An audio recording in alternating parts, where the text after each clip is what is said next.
Hello friends, welcome back. എന്തൊക്കെയുണ്ട് വിശേഷം? എല്ലാവരും സുഖമായിട്ടിരിക്കുന്നോ?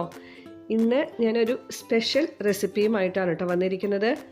തേങ്ങാക്കൊത്തൊക്കെ ഇട്ട് വരട്ടിയ ഒരു അടിപൊളി ബീഫ് ഫ്രൈ. ഇപ്പോൾ തട്ടുകടയിൽ നിന്നും റെസ്റ്റോറൻറ്റിൽ നിന്നൊക്കെ നമ്മൾ വാങ്ങാറില്ലേ, ഒരു ബ്ലാക്ക് കളറിൽ. അപ്പോൾ ആ ഒരു ബീഫ് ഫ്രൈ ആണ് കേട്ടോ ഞാനിവിടെ ചെയ്യാൻ പോകുന്നത്. പറയുമ്പോൾ തന്നെ വായിൽ നിന്നൊക്കെ വെള്ളം വരുന്നു. അപ്പോൾ പറഞ്ഞറിയിക്കാൻ പറ്റില്ല, അത്രയും ടേസ്റ്റാണ്. അധികം പറഞ്ഞ് കൊതിപ്പിക്കുന്നൊന്നുമില്ല. അപ്പോൾ ആദ്യം നമുക്ക് ഇൻഗ്രീഡിയൻസ് എന്തൊക്കെ വേണം നോക്കാം. അപ്പോൾ അതിനായിട്ട് ഞാനിവിടെ 1/2 കിലോ ബീഫാണ് എടുത്തിരിക്കുന്നത്. നന്നായിട്ട് കഴുകി വൃത്തിയാക്കി വെച്ചിട്ടുണ്ട്. പിന്നെ വേണ്ടത് തേങ്ങാക്കൊത്ത്. അത് നിങ്ങളുടെ ഇഷ്ടത്തിനനുസരിച്ച് ചേർക്കാം. ചിലവർക്ക് തേങ്ങാക്കൊത്ത് അധികം ഇടുന്നത് ഇഷ്ടമുണ്ടാവില്ല, ചിലവർക്ക് അത് കൂടുതൽ ഇടുന്നത് ഇഷ്ടമായിരിക്കും. അപ്പോൾ അതൊക്കെ നിങ്ങളുടെ ആവശ്യത്തിനനുസരിച്ച് എടുത്താൽ മതി. പിന്നെ ഒരു സവാള, ഇഞ്ചി ചതച്ചത്, വെളുത്തുള്ളി ചതച്ചത്, ഇത് രണ്ടും ഓരോ ടേബിൾ സ്പൂൺ വീതം എടുത്തിട്ടുണ്ട്. പിന്നെ 1 ടീസ്പൂൺ കുരുമുളക് പൊടി, കുറച്ച് ഉലുവ വളരെ കുറച്ചെടുത്താൽ മതിയേ, കാരണം ഉലുവ കൂടിക്കഴിഞ്ഞാൽ കറിയിൽ ഒരു കയ്പ്പ് രസം ഉണ്ടാവും. അപ്പോൾ അത് പ്രത്യേകം ശ്രദ്ധിക്കണേ. പിന്നെ 2 ഏലക്ക, ഒരു ചെറിയ കഷ്ണം കറുകപ്പട്ട, 7-8 ഗ്രാമ്പൂ, 1 ടീസ്പൂൺ പെരുംജീരകം, പച്ചമുളക്, കറിവേപ്പില, പിന്നെ ഇതിൻ്റെ ഒരു സ്പെഷ്യൽ ഇൻഗ്രീഡിയൻ്റായ ചെറിയുള്ളി നിർബന്ധമായിട്ട് എടുക്കണേ, എന്നാലാണ് കറിക്ക് ടേസ്റ്റ് ഉണ്ടാവുള്ളൂ. ചെറിയുള്ളിയാണ് ഇതിൻ്റെ ടേസ്റ്റ്, അപ്പോൾ അത് ഒഴിവാക്കാൻ പാടില്ല കേട്ടോ. പിന്നെ പൊടികളെല്ലാം മഞ്ഞൾപ്പൊടി, മുളക് പൊടി, മല്ലിപ്പൊടി, ഇതിൻ്റെയൊക്കെ മെഷർമെൻറ്റ് ഞാൻ ആഡ് ചെയ്യുന്ന സമയത്ത് പറഞ്ഞുതരാം. അപ്പോൾ ഇൻഗ്രീഡിയൻസ് എല്ലാം നമ്മൾ കണ്ടു കഴിഞ്ഞു. ഇനി ചെയ്യാനുള്ളത് ബീഫ് എടുത്ത് അതിലേക്ക് കുറച്ച് മഞ്ഞൾപ്പൊടിയും ആവശ്യത്തിന് ഉപ്പും ചേർത്ത് നന്നായിട്ട് മിക്സ് ചെയ്തെടുക്കാം. നിങ്ങൾക്ക് സമയം കിട്ടുവാണെങ്കിൽ ഒരു 10 മിനിറ്റ് ഒന്ന് മാറ്റി വയ്ക്കുന്നത് നല്ലതായിരിക്കും കേട്ടോ, ഒന്ന് റെസ്റ്റ് ചെയ്യാൻ വയ്ക്കുക. ഇനിയിപ്പോൾ സമയം ഇല്ല എന്നുണ്ടെങ്കിലും കുഴപ്പമൊന്നുമില്ല, ഡയറക്റ്റ് ഒരു കുക്കറിലേക്ക് ഇട്ടൊന്ന് വേവിച്ചെടുക്കാം. അപ്പോൾ അതിനായിട്ട് ഞാനൊരു കുക്കർ എടുത്ത് വെച്ചിട്ടുണ്ട്. കുക്കറിലേക്ക് നമ്മൾ മിക്സ് ചെയ്ത് വെച്ചിരിക്കുന്ന ബീഫ് ഇട്ട് കൊടുക്കാം. ബീഫ് അധികം അങ്ങ് വേവിച്ച് ഉടയ്ക്കേണ്ട ആവശ്യമില്ല, ഒരു 1/4 ഭാഗം വേവായി കിട്ടിയാൽ മതി.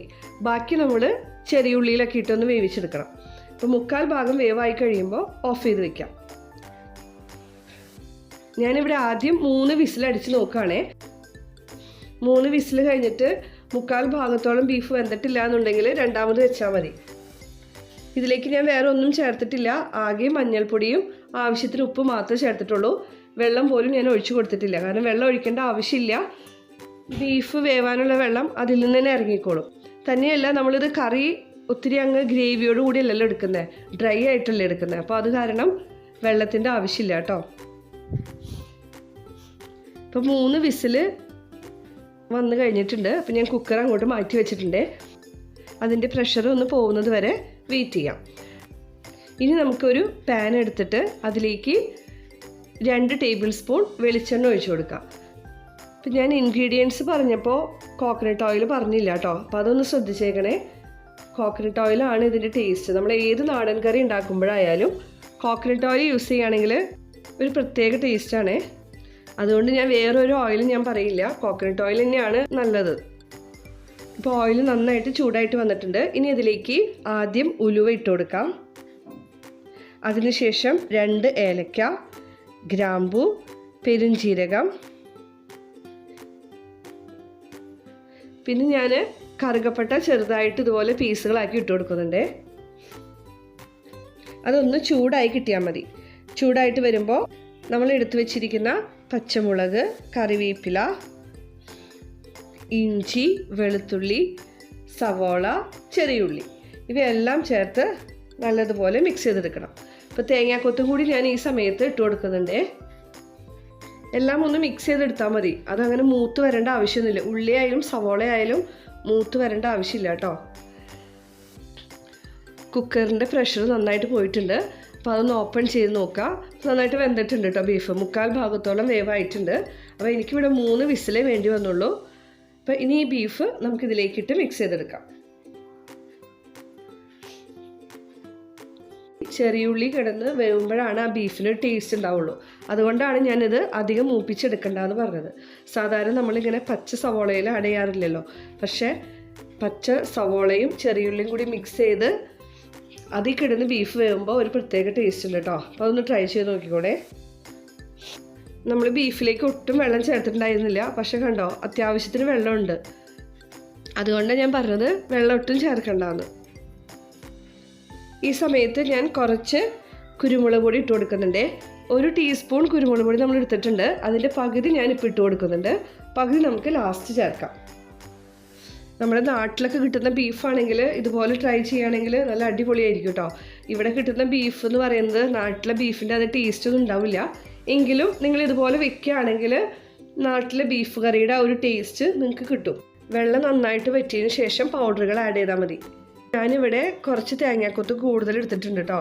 കാരണം ഇവിടെ എല്ലാവർക്കും തേങ്ങാക്കൊത്ത് ഇഷ്ടമാണ്. ഇടയ്ക്കൊന്ന് കടിക്കുന്നത് ഭയങ്കര ടേസ്റ്റാണ്. ശരിക്കും ബീഫിൽ കിടന്ന് വേവുന്ന തേങ്ങാക്കൊത്തിന് ഒരു പ്രത്യേക ടേസ്റ്റ് തന്നെയാണ്. ഇനിയിപ്പോൾ അത് ഇഷ്ടമില്ലാത്തവരാണെങ്കിൽ കുറച്ച് ചേർത്താൽ മതി. ഇപ്പോൾ ബീഫിൽ വെള്ളമൊക്കെ വറ്റി വന്നിട്ടുണ്ട്. ഈ സമയത്ത് നമുക്ക് പൗഡറുകളൊക്കെ ഇട്ട് കൊടുക്കാം. 1/4 ടീസ്പൂൺ മഞ്ഞൾപ്പൊടി. മഞ്ഞൾപ്പൊടി നമ്മൾ ആദ്യമേ ആഡ് ചെയ്തിരുന്നു, അതുകൊണ്ടാണ് ഞാൻ 1/4 ടീസ്പൂൺ എടുത്തത്.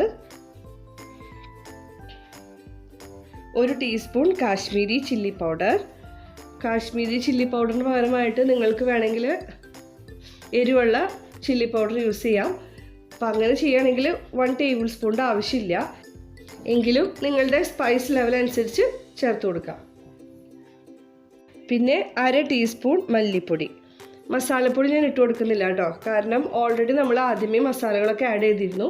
അപ്പോൾ അതുകൊണ്ട് മസാലപ്പൊടിയുടെ ആവശ്യമില്ല. ഇനി നന്നായിട്ട് മിക്സ് ചെയ്തെടുക്കാം. കണ്ടോ പൗഡറുകളൊക്കെ ആഡ് ചെയ്ത് കഴിഞ്ഞപ്പോൾ കറിയുടെ ഒരു കളർ തന്നെ മാറിയിട്ടുണ്ട്. ഇത് ഞാനൊരു 10 മിനിറ്റ് മൂടി വേവിക്കുന്നുണ്ട്. ഇടയ്ക്കൊന്ന് ഓപ്പൺ ചെയ്ത് ഇളക്കി കൊടുക്കാൻ മറക്കരുത്, കാരണം ഇതിലൊട്ടും തന്നെ വെള്ളമില്ല. അപ്പോൾ അടിയിൽ പിടിക്കാനുള്ള സാധ്യത കൂടുതലാണ്. പിന്നെ നിങ്ങൾ നോൺ സ്റ്റിക്ക് പാൻ ഉപയോഗിക്കുന്നുണ്ടെങ്കിൽ കുഴപ്പമില്ല, എങ്കിലും ഒന്ന് ഓപ്പൺ ചെയ്തൊന്ന് ഇളക്കി കൊടുക്കുന്നത് നല്ലതായിരിക്കും. മീഡിയം ഫ്ലെയിമിൽ ഇട്ടാൽ മതി കേട്ടോ, ഒത്തിരി ഹൈ ഫ്ലെയിമിൽ ഇട്ടിട്ട് വേവിച്ചെടുക്കണ്ട. മീഡിയം ഫ്ലെയിമിൽ ഇട്ടിട്ട് ഒരു 10 മിനിറ്റ് വെയിറ്റ് ചെയ്യാം. ഇപ്പോൾ 10 മിനിറ്റ് കഴിഞ്ഞിട്ടുണ്ട്, നമുക്കൊന്ന് ഓപ്പൺ ചെയ്ത് നോക്കാം കേട്ടോ. നല്ല അടിപൊളി സ്മെല്ലാണ്. സ്മെല്ല് കേട്ടിട്ട് മക്കളൊക്കെ ഓടി വന്നിട്ടുണ്ട്. കണ്ടോ ഇപ്പോൾ ഇതിൻ്റെ കളറൊക്കെ നന്നായിട്ട് ചേഞ്ച് ആയിട്ട് വന്നിട്ടുണ്ട്. ഇനി നമ്മൾ ബാക്കി വെച്ചിരിക്കുന്ന ആ കുരുമുളക് പൊടിയും കൂടി ഇട്ട് നല്ലതുപോലെ ഒന്ന് മിക്സ് ചെയ്തെടുക്കാം. അങ്ങനെ നമ്മുടെ ബീഫ് ഫ്രൈ റെഡി ആയിട്ടുണ്ട്. ഞാൻ അവസാനം കുറച്ച് കറിവേപ്പിലയും കൂടി ഇട്ട് കൊടുക്കാറുണ്ട്. അത് ഏത് റെസിപ്പി ഉണ്ടാക്കുവാണെങ്കിലും ഞാൻ ആ കറിവേപ്പില ഇട്ട് കൊടുക്കാറുണ്ട്. കാരണം അവസാനം ഇട്ട് കൊടുക്കുമ്പോൾ അതിൻ്റെ ഒരു സ്മെല്ല് മുന്നിട്ട് നിൽക്കും. അപ്പോൾ അത് കാരണം ഒരു പ്രത്യേക ടേസ്റ്റ് ഉണ്ടാവും. ഈ സമയത്ത് ടേസ്റ്റൊക്കെ ഒന്ന് നോക്കണേ. ഇപ്പോൾ എന്തെങ്കിലും കുറവൊക്കെ ഉണ്ടെങ്കിൽ ആഡ് ചെയ്ത് കൊടുക്കണം. ഇനി ഇതൊരു സെർവിങ് ഡിഷിലേക്ക് നമുക്ക് മാറ്റാം. മക്കളൊക്കെ ഇവിടെ ക്യൂ നിൽക്കുകയാണ് ബീഫിന് വേണ്ടിയിട്ട്. അത്രയ്ക്കും സ്മെല്ലാണ് വരുന്നത്. പ്രത്യേകിച്ച് നമ്മൾ ചോറിൻ്റെ കൂടെ ചൂടൻ നെല്ലുത്തരി ചോറുണ്ടല്ലോ, അതിൻ്റെ കൂടെയൊക്കെ കഴിച്ചു കഴിഞ്ഞാൽ വേറെ ഒന്നും വേണ്ട, അത് മാത്രം മതി, നമുക്ക് അടിപൊളിയായിട്ട് ചോറ് കഴിക്കാം. ഇതിൻ്റെ ടേസ്റ്റ് എനിക്ക് പറഞ്ഞറിയിക്കാൻ പറ്റില്ല, അത്രയും ടേസ്റ്റാണ്. ഇനി ബാക്കിയുള്ളത് ഞാൻ മക്കൾക്കും കൂടി ഒന്ന് കൊടുക്കട്ടെ. അപ്പോൾ നിങ്ങൾക്ക് ഇന്നത്തെ എൻ്റെ റെസിപ്പി ഇഷ്ടമായെന്ന് ഞാൻ പ്രതീക്ഷിക്കുന്നു. ഇഷ്ടമായെങ്കിൽ ഷെയർ ചെയ്യാനും ലൈക്ക് ചെയ്യാനും മറക്കരുതേ. പിന്നെ ഒരു കാര്യം, എൻ്റെ ഈ ചാനൽ ആദ്യമായിട്ട് കാണുന്നവരാണെങ്കിൽ ഒന്ന് സബ്സ്ക്രൈബ് ചെയ്തേക്കണേ. താങ്ക്